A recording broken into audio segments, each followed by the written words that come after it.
बिस्मिल्लाहिर्रहमानिर्रहीम। अस्सलाम वालेकुम। माय नेम इज़ मोहम्मद इकराम। आज हम 10th क्लास की एक्सरसाइज नंबर 1.1 के क्वेश्चन नंबर 2 करेंगे, यानी 1.1 की क्वेश्चन नंबर 2।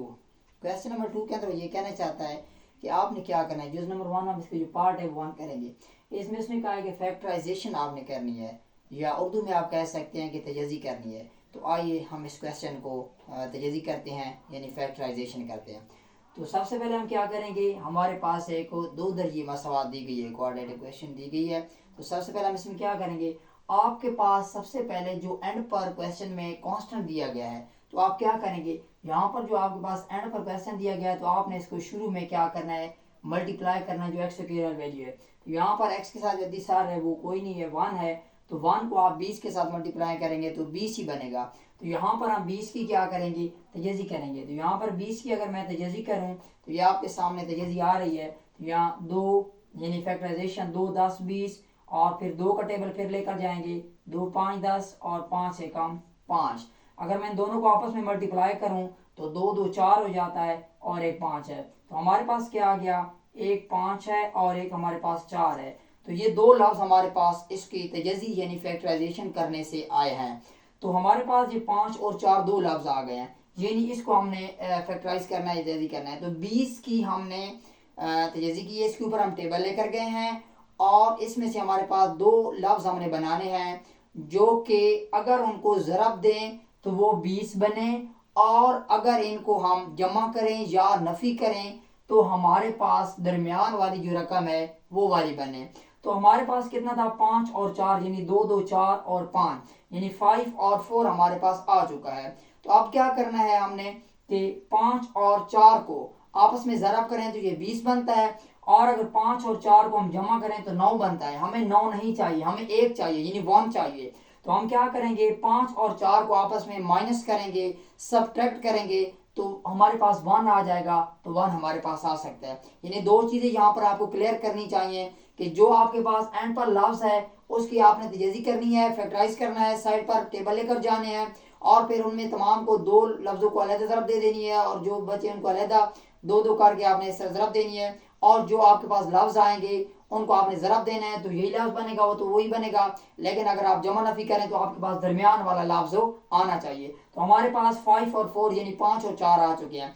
अब क्या करना है आपने, दो लफ्ज़ आपके पास आ तो चुके हैं। अब इसमें नेक्स्ट प्लान क्या करना है आपने, नेक्स्ट आपका ये करना है कि आपके पास ये जो एक्स स्क्वायर वाली वैल्यू पहले दी गई है वो आपने उसी तरह लिख देनी है। फिर आपके पास ये जो माइनस है वो भी जो साइन आएगा वो भी लिख देना है। अब इन दोनों में से जो आपके पास लफ्ज़ आपने खुद बनाए हैं उनमें से जो बड़ा लफ्ज़ होगा वो आपने पहले लिखना है। अगर 5 बड़ा है तो 5 लिखना है, 5 से अगर कोई बड़ा 6 7 तो वो लिख लेंगे। ये हमारे पास 4 और 5 आ चुके हैं, तो 5 बड़ा है 4 छोटा है, तो हम 5 लिखेंगे, और साथ में यही ऊपर दिया गया वेरिएबल एक्स लिखेंगे। अब आपके पास यहाँ पर ये माइनस है और ये भी आपके पास माइनस है। तो आपके पास यहाँ पर साइन का बहुत सा स्टूडेंट को मसला होता है। स्टूडेंट ने मुझे कहा कि सर यहाँ पर हमें मसला होता है, हमें समझ नहीं आती कि यहाँ पर प्लस होना चाहिए माइनस होना चाहिए।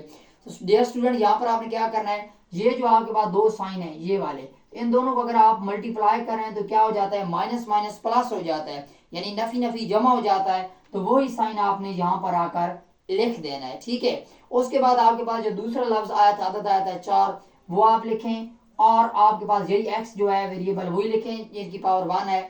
और उसके बाद ये जो साइन आपके पास माइनस है वही साइन आपने लिखना है, और आपके पास कांस्टेंट वैल्यू 20 है वही आपने लिख देनी है। यहां तक आप लोगों को आई थिंक क्लियर हो गया होगा। अब आपने क्या करना है, दो दो जोड़े बनाने हैं और उनमें से आपने कॉमन लेना है। ये हमारे पास इनमें से दो जोड़े आपने बना लेने हैं, और इनमें से आपने कोई कॉमन ले लेना, यानी एक जोड़ ये बन गया, ये बन, 4 वैल्यू आ गई हैं।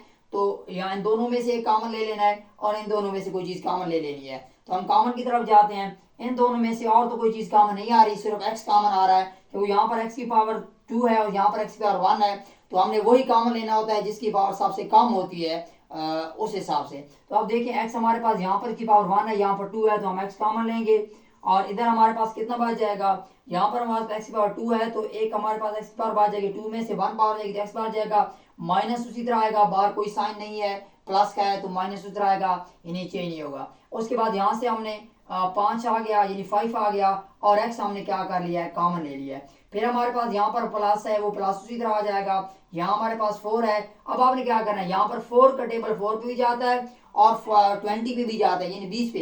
तो हमने क्या कर लेना, 4 कॉमन ले लेना है। और अगर आप देखें तो x इधर है लेकिन उधर कोई x की वैल्यू नहीं है, तो हम कॉमन x को नहीं ले सकते, सिर्फ 4 को आपने कॉमन लेना है। तो आइए कॉमन लेते हैं, ब्रैकेट आपने लगा लेना है।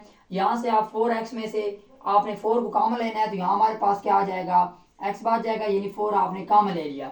उसके बाद यहाँ पर आपके पास बाहर प्लस है तो ये माइनस है, तो प्लस माइनस माइनस हो जाएगा, तो ये आपने यहाँ लिख देना है। अब 4 का टेबल आपने लेकर जाना है 20 पे, तो 4 का टेबल 20 पे कितनी टाइम्स जाता है, 5 टाइम्स जाता है यानी 5 दफा जाता है।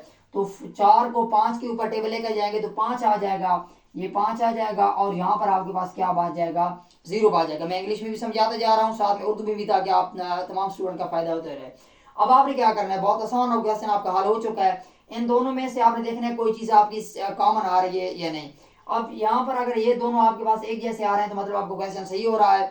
और आपने चूंकि कॉमन लेना होता है तो कॉमन का यही होता है कि कोई चीज़ इधर हो कोई इधर हो। यहाँ हमारे पास x-5 और ये आपके पास x-5, इन दोनों यहाँ पर मौजूद हैं, तो हमने यहाँ पर कॉमन ले लेना है। x-5 को मैं यहाँ लिखता हूँ और एक ब्रैकेट लगाता हूँ। अब क्या बचेगा, यहाँ से मैं x-5 को कॉमन लिया मैंने, तो आप देखेंगे यहाँ हमारे पास क्या बच गया, x बच गया, तो वो मैंने लिख दिया। ये हमारे पास प्लस बच गया और यहाँ पर मैंने 4 लिख दिया और ये आपको x-5 आपने कॉमन ले लिया है। ठीक है, कॉमन का मतलब है कि ये यहाँ से निकल गया है, बाहर आ चुका है। तो ये इधर से निकल गया, इधर से निकल गया, तो ये आ गया और बराबर है 0।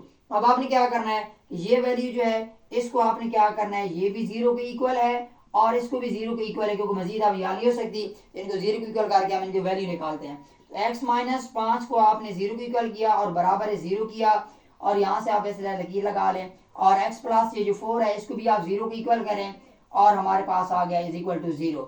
अब आपने क्या करना है कि 5 को आप इस साइड पर लेकर जाएं तो x बराबर है आपके पास कितना हो जाएगा, 5 आ जाएगा। इसकी साइन चेंज हो जाएगा यानी पहले माइनस का साइन तो प्लस हो जाएगा एक, तो आपके पास ये आंसर आ गया। इधर भी आपके पास ये प्लस का है, जब इस तरफ जाएगा तो ये क्या हो जाएगा, माइनस हो जाएगा और ये आपके पास एक अलहदा आंसर आ चुका है। ठीक है, तो ये दो हमारे पास क्वेश्चन आ चुके हैं। उसके बाद आगे हम क्वेश्चन नंबर इसी की आगे हम पार्ट नंबर 2 की तरफ जाते हैं। ये मेरे पास एक बुक है, यहाँ से हम इसी को ही करेंगे, इधर ही मैं कर लेता हूँ। पार्ट नंबर जो इसका 2 है उसको लिख लेते हैं। ये हमारे पास है 3x² और =y इंटू y माइनस 5। तो ये हमारे पास एक क्वेश्चन दिया गया है। इसको आपने क्या करना है कि यहाँ आपके पास क्वेश्चन दिया गया है, सेम ये भी फैक्टराइज करना है, यानी इसकी भी आपने तजज़ी करना है। तो इस साइड पर आपके पास देखेंगे कोई वही चीज़ है, कोई इसके साथ और कोई नहीं है, एक ही हमारे पास वैल्यू दी गई है। तो ये हम क्या करेंगे, इस वैल्यू को हम यहाँ पर वैसे ही लिख देंगे और बराबर लगाएंगे। अब बराबर के उस तरफ जो आपके पास वैल्यू दी गई है वो आपस में मल्टीप्लाई हो रही है, यानी कि ज़रब हो रही है। तो आपने क्या करना है, y है और आगे भी y। आप वहाँ पिछले हमारे पास क्वेश्चन जितनी भी थी उनमें हमारे पास x था, यहाँ पर वेरिएबल चेंज हो चुका है, x आ चुका है। तो ये इसकी पावर 1 है, इसकी पावर 1 है, इसको मल्टीप्लाई करें तो कितना हो जाएगा, 1 और 1 पावर 2 हो जाएंगे। फिर आपने ये माइनस है तो माइनस आ जाएगा चूंकि बाहर प्लस है। उसके बाद y को आप 5 के साथ मल्टीप्लाई करेंगे तो 5y आ जाएगा। क्लियर हुआ। अब आप देखिए कि हमारे पास क्वेश्चन दिया गया है और मजीद हल नहीं हो, तो आपके इसमें यहाँ तक मतलब हल नहीं हो सका, आगे तो हल होगा यहाँ तक। अब आपने क्या करना है कि जो आपकी जिनकी वैल्यू ज़्यादा है आप उनको एक साइड पे कर लें, मतलब इन तमाम क्वेश्चन की जो पार्ट दी है सारे इस साइड पे ले आएँ और उधर 0 कर दें ताकि हमारे पास मजीद क्वेश्चन हल होता रहे। या फिर आपके पास चूँकि 3² y² बड़ा है तो आप इस तरफ लेकर आएँ ताकि हमारे पास प्लस में वैल्यू आते हैं, तो ये भी तरीका है। आप इन तमाम वैल्यूज़ को आप इस तरफ लेकर आएंगे तो इनके साइन चेंज हो जाएंगे और 3y² तो इसी तरह रहेगा क्योंकि वो अपनी जगह पर खड़ा है, वो लेफ्ट से राइट से लेफ्ट तरफ आ रहा है तो इसकी आप साइन चेंज हो जाएगा। ये हमारे पास प्लस है तो ये माइनस हो जाएगा, उसके बाद ये हमारे पास माइनस है तो ये प्लस हो जाएगा और 5y आपके पास ये इस तरीके से आ चुका है। ठीक है, साइन चेंज हमने कर दिए हैं। अब ये दोनों सेम वेरिएबल हैं, इनकी पावर भी सेम है, y² है और यहाँ पर अब देखें कि y² सेम है, ये माइनस क्या है और ये प्लस है, तो प्लस माइनस माइनस कर देना है आपने। तो 3 में से आपने 1 निकालना है तो हमारे पास कितना आ जाएगा, 2 और y²। उसके बाद आपके पास ये प्लस है और y ये आपके पास उसी तरह आ जाएगा। क्लियर हुआ। अब आपने क्या करना है, यहाँ से कि y को यहाँ पर कॉमन लेना है मजीद, चूंकि आप क्वेश्चन के देखें कि मजीद यहाँ पर मल्टीप्लाई वगैरह नहीं हो रहा है तो आपने इनको क्या करना है, कॉमन ले लेना है। तो y यहाँ पर भी मौजूद है, y यहाँ पर भी मौजूद है। तो मैंने पहले ही बताया कि जो लेस पावर वाला होगा आपने उसी को कॉमन लेना होता है। तो यहाँ से y को हम कॉमन लेंगे, क्योंकि y के पावर 1 है, यहाँ पे 2 है तो कॉमन आ जाएगा। तो यहाँ से आप देखें 2 इसी तरह आ जाएगा, और y आपने कॉमन लिया तो y आ गया, प्लस आ गया उस तरह, और यहाँ से आपके पास 5 आ गया, और y आपने कॉमन ले लिया है। तो ये अब आपने क्या करना है, पिछले क्वेश्चन की तरह जिस तरह हमने यहाँ पर किया था, इसको आप 0 के बराबर लिख लें। तो y बराबर है हमारे पास 0 आ जाएगा। ये हमारे पास एक आंसर आ चुका है, और इस पूरी वैल्यू को आपने क्या कर देना है, 0 के बराबर लिख लेना है। 2y plus 5 is equal to 0। Clear. अब आपने क्या करना है, इसको मजीद हल कर लेना है। चूंकि इस क्वेश्चन में हम y की वैल्यू निकालना चाहते हैं, तो आपने 5 को उस तरफ लेकर जाना है। तो हमारे पास 2y इज इक्वल टू 5 उधर गया तो उसका साइन हमारे पास चेंज हो जाएगा। अब आपने क्या करना है, y की आपने वैल्यू निकालनी है। तो y के साथ 2 मल्टीप्लाई हो रहा है, यानी ज़रब हो रहा है। तो ज़रब का उलट क्या होता है, तकसीम होता है। तो आपने क्या कर देना है कि 2 को आपने तकसीम कर देना है, यानी 2 को डिवाइड कर देना है बोथ साइड पर। तो हम क्या करेंगे, 2 को इधर भी डिवाइड कर देंगे, और आगे भी इसको 2 को डिवाइड कर देंगे इधर। तो हमारे पास क्या आ जाएगा, ये दोनों आपस में जब डिवाइड हो जाएंगे, यहाँ से मैं थोड़ा सा रेज कर देता हूँ क्योंकि वहाँ से नजर का कि आपको आ जाए। तो यहाँ से जब हम इनको क्या करेंगे, 2y और -5, तो यहाँ पर भी हम 2 को डिवाइड कर देंगे इस साइड पे, multiplying on the both side. ठीक है, तो यहाँ से ये कैंसिल हो गया। तो y बराबर है आपके पास -5/2। तो डियर स्टूडेंट, ये हमारे पास 2 क्वेश्चन थे, क्वेश्चन 2 के 2 पार्ट थे। उम्मीद है आप लोगों को पसंद आए होंगे और समझ भी आई होगी। अगर आप लोग को मेरा तरीका अच्छा लगा हो तो मेरे चैनल को काइंडली सब्सक्राइब भी करना है और लाइक भी करना है, ताकि मैं मज़ीद आगे आपके लिए क्वेश्चन भेजता रहूँ और आपको फ़ायदा होता रहे। दुआ में याद रखना है। Thank you very much.